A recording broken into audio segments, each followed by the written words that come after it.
Hello my dear learners, today I will discuss lesson 4 for the students of class 7, The Beauty and the Beast. Please stay with me. Unit 1. Once upon a time, এক সময় a wealthy merchant, একটা সমৃদ্ধিশালী ব্যবসায়ী lived in a big mansion, বড় একটা রাজপ্রাসাদে বাস করত with his 3 daughters, তার 3 কন্যার সঙ্গে। All of them were very beautiful. তারা সকলেই খুব সুন্দরী ছিল। The youngest girl was Belle. কনিষ্ঠ কন্যা ছিল bell. She was known for her loveliness and for being pure at heart. সে সুপরিচিত ছিল বা জনপ্রিয় ছিল তার সৌন্দর্যের জন্য এবং মনের দিক দিয়ে পবিত্র হওয়ার জন্য। Her sisters, তার বোনেরা, in contrast, বিপরীতক্রমে, were weak and selfish, ধূর্ত এবং স্বার্থপর ছিল। But their fortune soon changed, কিন্তু তাদের ভাগ্য শীঘ্রই পরিবর্তিত হয়েছিল। The merchant lost all his wealth. ব্যবসায়ীটি তার সমস্ত ধনসম্পদ হারিয়ে ফেলেছিলেন in a tempest on sea, সমুদ্রের উপর সৃষ্টি হওয়া প্রবল ঝড়ে। So he and his daughters started to live. তাই তিনি এবং তার কন্যারা শুরু করেছিল বসবাস করতে in a small farm house in a village. গ্রামের একটা ছোট খামার বাড়িতে বসবাস করতে শুরু করেছিলেন। They had to work hard. তাদেরকে কঠোর পরিশ্রম করতে হয়েছিল for their living, বেঁচে থাকার জন্য। Some years later, কয়েক বছর পরে, the merchant heard, ব্যবসায়ীটি শুনতে পেয়েছিলেন that যে one of his trading ships, তার একটি বাণিজ্য জাহাজ had returned to port, বন্দরে ফিরে এসেছিল। Somehow, যে কোনোভাবে, it had escaped, এটা মুক্তি পেয়েছিল the violent storm, ভয়ঙ্কর ঝড়ের হাত থেকে। Hence, শীঘ্রই the merchant decided to return, ব্যবসায়ীটি সিদ্ধান্ত করেছিলেন ফিরে যাওয়ার জন্য to the city, শহরে, to discover, খুঁজে পেতে whether it still contained anything of value, এর মধ্যে কোনো মূল্যবান জিনিস আছে নাকি সেটা খুঁজে পাওয়ার জন্য তিনি শহরে ফিরে যাওয়ার সিদ্ধান্ত গ্রহণ করেছিলেন। বিফোর লিভিং, গ্রাম ত্যাগ করার পূর্বে, হি আস্কড হিজ ডটার্স, তিনি তার কন্যাদেরকে জিজ্ঞাসা করেছিলেন, do you want me to bring any gift upon my return, আমার ফিরে আসার সময় আমার কাছ থেকে তোমরা কী ধরনের উপহার চাও। বোথ হিজ ইল্ডার ডটার্স, তার দুজন বড় কন্যা, আস্কড ফর, চেয়েছিল, জুয়েলস, রত্ন, অ্যান্ড ফাইন ড্রেসেস, সুন্দর পোশাক। বাট বেল সেড, কিন্তু বেল বলেছিল, ফাদার প্রমিস মি, আমাকে প্রতিজ্ঞা করো, you will bring me a rare rose, তুমি একটা বিরল গোলাপ আনবে আমার জন্য, that does not grow in this part of this country, যেটা আমাদের দেশের কোনো জায়গায় জন্মায় না। Having agreed to her request, তার অনুরোধে রাজি হয়ে দ্য মার্চেন্ট সেট অফ, ব্যবসায়ী যাত্রা শুরু করেছিলেন ফর দ্য সিটি, শহরের উদ্দেশ্যে।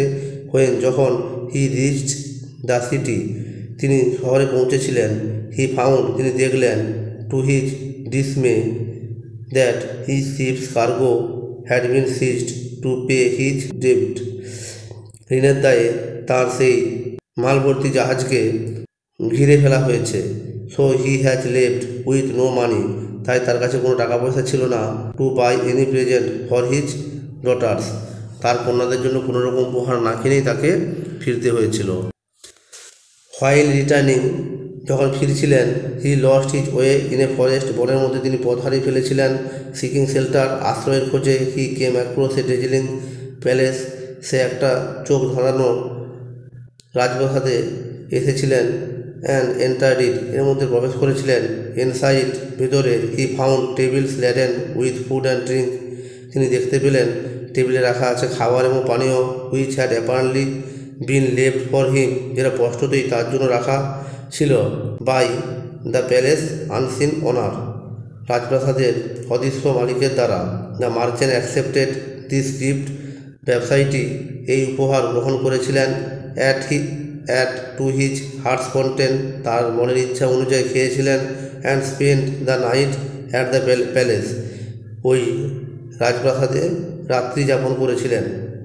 দ্য নেক্সট মর্নিং, পরের দিন সকালে, as the merchant was about to leave, যেহেতু ব্যবসায়ীটিকে সেই জায়গা ত্যাগ করতে হবে, হি স এ রোজ গার্ডেন, তিনি দেখতে পেয়েছিলেন একটি গোলাপের বাগান। অ্যান্ড রিকল্ড, এবং মনে পড়ে গিয়েছিল দ্যাট, যে Belle had desired a rose, Belle একটা গোলাপের জন্য ইচ্ছা প্রকাশ করেছিল।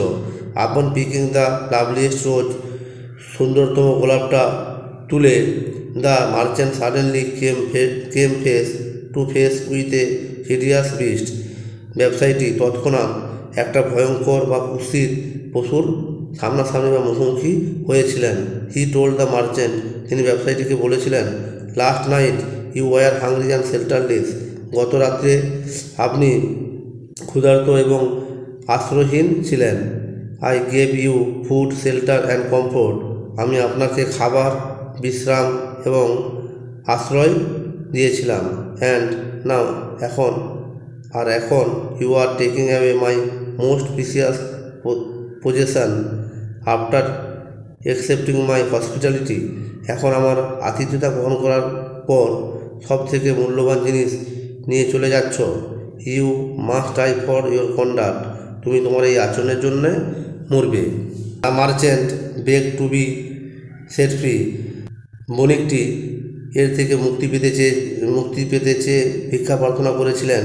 হি আরগুড, তিনি যুক্তি দেখিয়েছিলেন দ্যাট, যে he had only picked the rose, তিনি কেবল একটি গোলাপি তুলেছিলেন অ্যাজ এ গিফট, উপহার হিসাবে, for his youngest daughter Belle, তার কনিষ্ঠ কন্যা বেলের জন্য।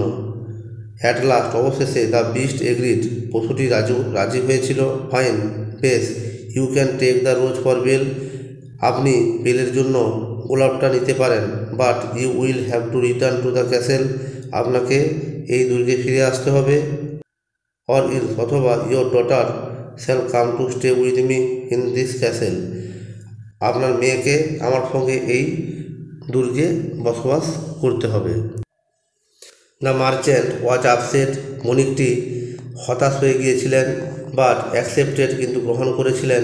দিস কন্ডিশন, এই শর্ত। The beast sent him on his way, পশুটি তাকে রাস্তায় এগিয়ে দিয়েছিলেন। With jewels and fine clothes for his daughters, তার কন্যাদের জন্য রত্ন এবং পোশাক দিয়ে। অ্যান্ড স্ট্রেসড, এবং জোর দিয়ে বলেছিলেন দ্যাট, যে Belle must come to the castle of her own accord, বেলকে অবশ্যই তার নিজের ইচ্ছায় এই প্রাসাদে আসতে হবে। The merchant upon arriving home, বণিকটি বাড়ি ফিরে গিয়ে ট্রাইড টু হাইড, লুকাতে চেষ্টা করেছিলেন দ্য সিক্রেট, এই গোপন কথাটি, ফ্রম বেলের কাছ থেকে। বাট সি প্রিয়ার্ড, কিন্তু সে এই গোপন ব্যাপারটি জেনে গিয়েছিল, এটা ফ্রম হিম, তার কাছ থেকে। অ্যান্ড উইলিংলি, ইচ্ছাকৃতভাবে বা স্বইচ্ছায়, went to the beast castle, চলে গিয়েছিল পশুটির প্রাসাদে বা দুর্গে। দ্য বিস্ট রিসিভড, পশুটি গ্রহণ করেছিল হার, তাকে, গ্রেসিয়াসলি, সহৃদয়তার সঙ্গে। অ্যান্ড টোল্ড হার, এবং তাকে বলেছিল, you are the mistress of the castle, তুমি এই রাজপ্রাসাদের রানী। And I am your servant, আমি তোমার চাকর। এই ছিল আজকের আলোচনা। যদি ভালো লাগে তুমি অবশ্যই আমার এই চ্যানেলটিকে লাইক করো এবং সাবস্ক্রাইব করতে ভুলবে না। সবাই ভালো থেকো এবং প্রিপারেশন চালিয়ে যাও। Thanks for watching this video. Okay, tata, bye bye.